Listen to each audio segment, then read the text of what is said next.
Hi guys, this is Damaris, and this is part one of a three-part video that I will be sharing on how I colored Saturated Canary's Sweater Socks Fairy. She's really adorable, and as soon as I saw her, I fell in love. These are the Copic markers I used, and I'll be starting with her skin and her dress. So I sped up the video a little bit, so it won't be that long. But here I am, I'm starting out with E50. And I'm going along the sides of her skin where the shadowing would be, because I'm sorry about the angle, by the way, of the camera. This is kind of the first time doing this type of video, and it was the only way I can get the perfect lighting for this type of video, so I apologize. Anyhow, the light source is coming from the right side, which is where her wings are. It's coming from that direction. So a lot of the shadowing I'm doing is going to be on the left side. Now this marker color I'm using now is E53. And I'm just going over E50. Everything that I did with E50, I'm going over that with the E53. And making the left side of her body just a bit darker than the right.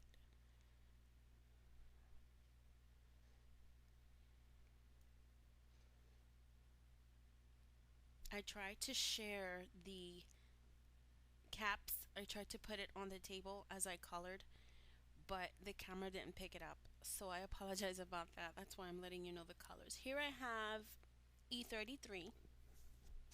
And again, I'm just going over the darkest spots and blending those first two colors together with the dark. I'm erasing a spot there with Copic 0.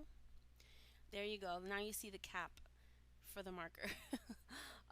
Back to E50, blending out the two darker colors with the light and bringing in a little bit in towards the white space, a little more, shadowing on her nose and her cheeks and under her hairline, her neck. Just bringing out those colors and blending them together with the lightest color is how I do. Back to E33. I find that when I do skin, I color from light to dark, but when I do hair, I color from dark to light, or medium to dark to light. I don't know, it just works for me that way.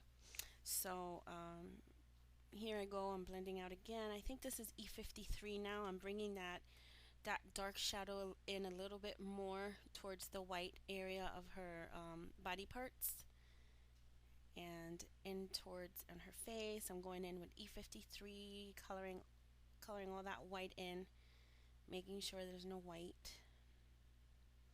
Could have left it white, but I kind of like to see some color on the actual image.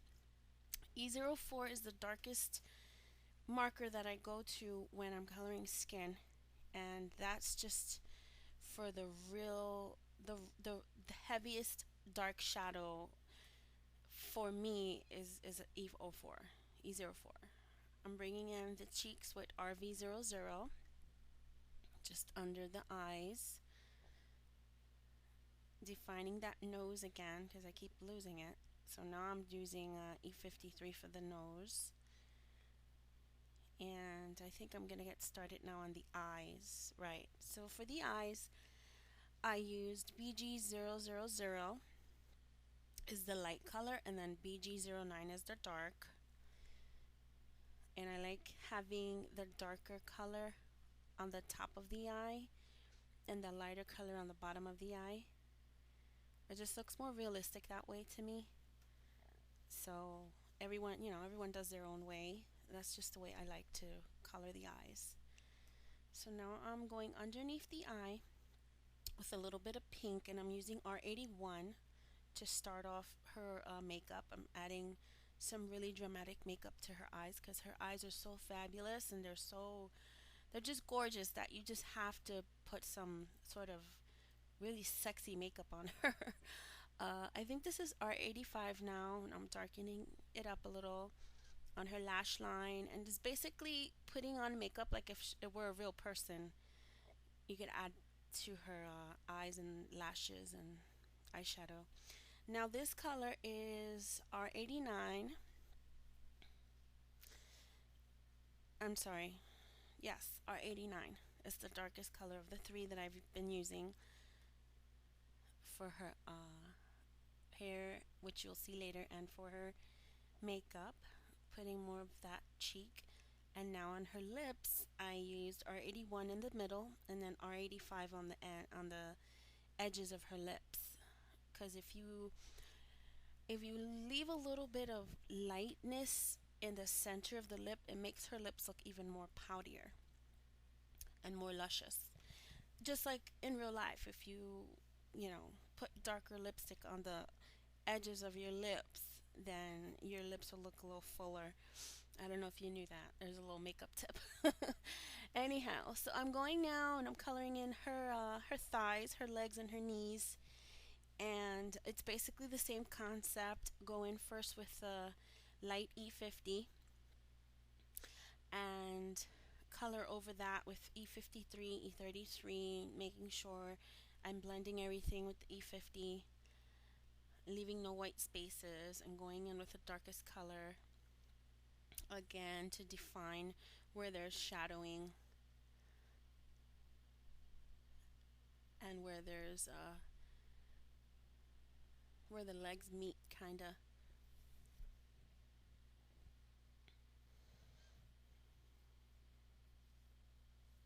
And going over again on the rest of her body and smoothing everything out with E50, making sure all the cheek color blends with her skin color, and then the shadows on her hands and her legs and her other arm and hand.